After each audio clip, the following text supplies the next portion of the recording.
It's one of the oldest tricks in the book. Of course, we know that fantasy GMs love handcuffs. Get your mind out of the gutter. We're talking about running back handcuffs that you need to be thinking about on today's edition of the Audible. Cecil Lammy, Sigmund Bloom, Will Shipley. He's not here with us, Bloom, but he's on our mind as we discuss running back handcuffs that you need to know. And the lead in here is Saquon Barkley, 480 plus touches, just absolute inordinate workload. We don't even have a rule of 480 because running backs don't get to 480 touches. If you say it's just physiology, it's just math, he can't possibly hold up the following year, then you need to be after Will Shipley. Now, A.J. Dillon is there trying to come back from that neck issue, and A.J. Dillon could be an early down guy. A.J. Dillon could be a goal line back, not that they need a goal line back because they've got Jalen Hurts.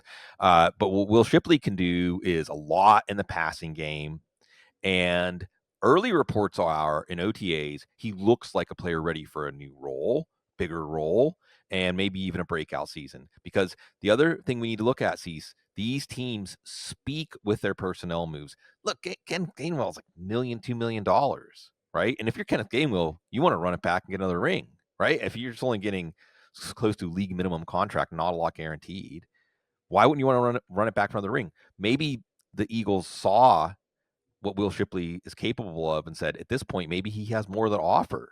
If he's trustworthy, you give him a year. Because this is what, when we talk about the Eagles and what they've done to build this team, we talk a lot about Howie Roseman, and we should, because Howie Roseman, he's one of us. I mean, I love him. And I love him. We love him. We love him. But how many times do the Eagles have rookies that play big roles? Maybe there's something to that. So they're ready for Will Shipley. If you think Saquon Barkley is going down, and everybody has to at least be open to that possibility, Will Shipley to the championship. Yeah, and I'm wondering if you're Kenneth Gainwell, what? Like, what? I just want to bring neurotic Steelers fan out of you. Right. Every single show. We'll move on to the next handcuff, and that's Sione Vaki. We've talked about him quite a bit and still got him in dynasty rosters. Well, hell, redraft guys, you may need to know Sione Vaki as well. With Will Shipley, I feel 95% confident he will be the running back behind Saquon Barkley. With Sione Vaki, maybe only 50% confident that he'll be the running back behind Jahmyr Gibbs and David Montgomery. This is a player that we're going to be watching really closely in training camp.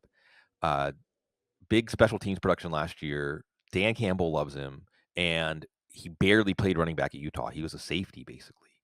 So if we hear and see in training camp and in the preseason that he's taking to the running back position, and their intention has been, they announced him as a running back at the draft, okay?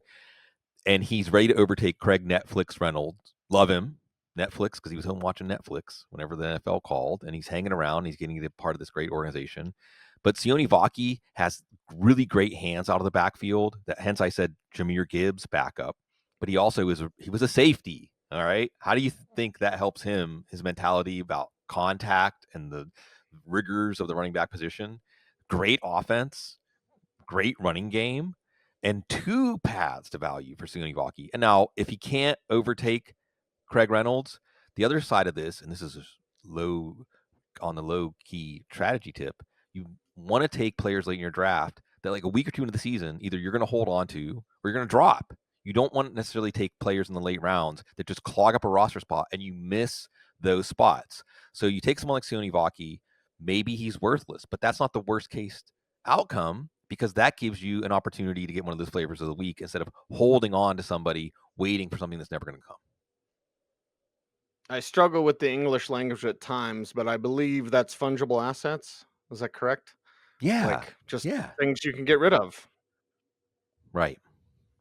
Late round right. Yes. Ray Davis is a guy that we're looking forward to because, listen, when you have, I'm not going to say the exact same skill set as the starter. You talk about plug and play. My God, Ray Davis, since I saw him at the Senior Bowl, Bloom, take your drink. You already took your drink. Take another drink, because Ray Davis is certainly pulling on my heartstrings. Yeah, let's always start with that. See, so I feel like every time we talk about Ray Davis, we need to tell people, look up his story. look up his story, what he's already overcome. You think pressure to make a roster, pressure to climb the depth chart, pressure to not fumble or to make the right play or pick up the blitz.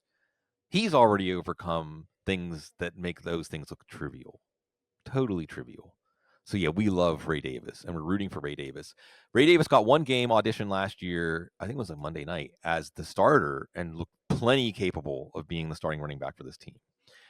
And see, I mean, I don't want to get a woo, but do you believe in, like, I don't know, foreshadowing or just It's getting bad vibes, retrocausality. right? There's retrocausality. Your future self is influencing your current self. Right. And I remember going into that game, there was some sense. I want to say Adam Schefter might have even tweeted something like this, but my brain is like not totally reliable. Something like, and the Bills think he's capable of being the starter. Okay. Now combine that with James Cook, who wants $15 million a year. Now, I hope cooler heads prevail here. And James Cook says, I'll take $11-12 million a year if it means I can be part of what we're building here with the Bills and getting it over the hump into the Super Bowl title. But it doesn't sound like that's his attitude. He did show up for OTAs. He's not saying I'm staying away from the team until I get what I'm going to get. But I'm not feeling the love with Cook and the Bills right now. So that's just another thing. I know it's totally unscientific, but I feel like this could be the year that Ray Davis proves to the Bills why they aren't giving James Cook an extension. They already have their starting running back next year.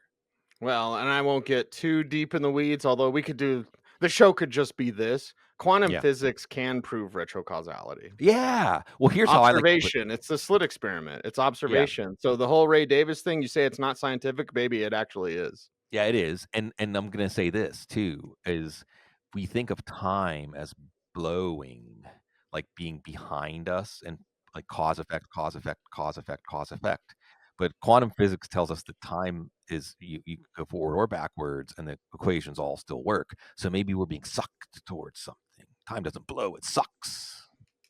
Handcuffs blowing and sucking. He's gonna cancel the show. Totally demonetized. Our whole 20 channel years is demonetized forever now.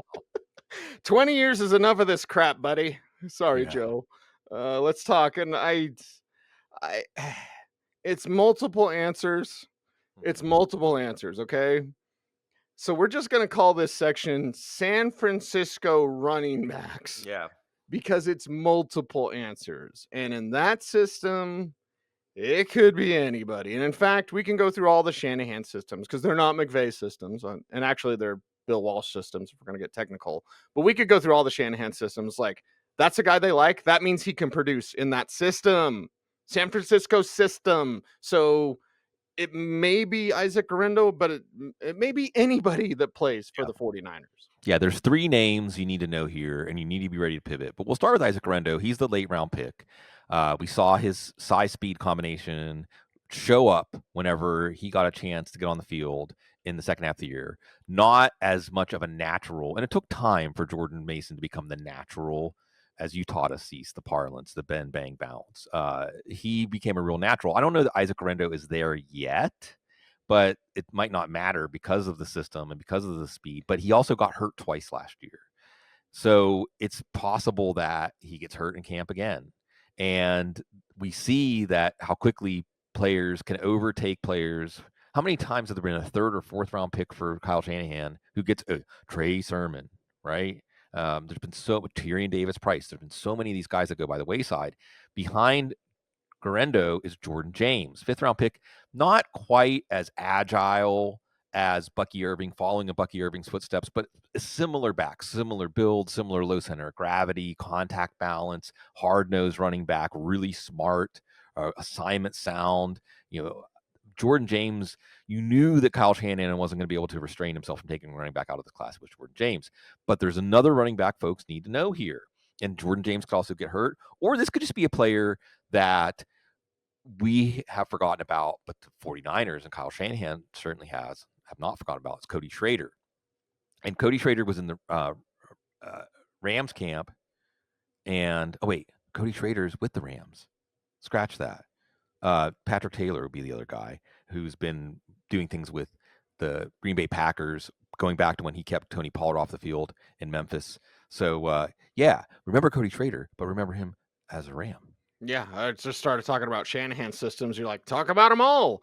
Yeah. Honestly, that could have been the show. The whole show could have just been you play for the Rams, you play for the Vikings, you play for Atlanta, you play for San Francisco. The There's a Dolphins. lot of Shanahan systems. Yes, look at you, professional, teasing into the next player. And the final player that we're going to talk about on today's show, the final show of the Audible, as Joe cancels us. Sorry, Joe. Jaylen Wright is here, and with that speed and electric playmaking ability, I don't care if it's Tua Tagovailoa, Zach Wilson, Wilson Phillips. I don't care who's a quarterback. Guy like Jaylen Wright can get it done. And it sounds like, again, out of OTAs, he's emerged as the clear number 2. They have Alexander Madison, they have Ollie Gordon, but Jaylen Wright, we were so excited about him when they drafted him. Basically, gave up a 3rd-round pick to move up and get him. Because he had that straight line speed, he has that agility, he has he's not a finesse running back, even though he's on the smaller side. And we saw how easily this offense was creating big gains for Devin Achane. Now, that all closed up last year, but in the meantime, another door opened for running back value of just struggle targets, just a lot of short range targets behind line of scrimmage. Devin Achane gobbled those up and still provided the value expected at his 2nd round ADP because of how many catches he had. Now, it's the Dolphins. Can't you just see, speaking of foreshadowing, that, this is going to be one of those things where, like, there's a grease fire in the kitchen and then they throw water on it and then the curtains catch on fire and then, just one catastrophe turns into another. And it's a great, hey, with Johnny Smith traded, Devin Achane might catch 100 balls, but Devin Achane might not hold up long enough to catch 100 balls. So who's right there behind him that can get those cheap targets, occasionally get that speed, break some big plays? Jaylen Wright. Yeah, that is correct, sir. It is the Audible. 20 years of the Audible, and here on YouTube, we certainly appreciate you all for watching. Make sure to give this video a thumbs up. We need that to help out and grow the channel. It really does help, so you can help us out. We don't do any silly super chats, so the way that you can tip us is you can like us and comment, share, subscribe. Tell a friend about the Audible. 20 years. I know guys have been talking about fantasy football professionally for 20 years. Yeah, that's us. It's us, and we thank you. He is Sigmund Bloom. Follow him on all the socials at Sigmund Bloom. I'm at Cecil Lammy. The show's at the Audible saying, thanks for watching. Stay tuned and stay frosty.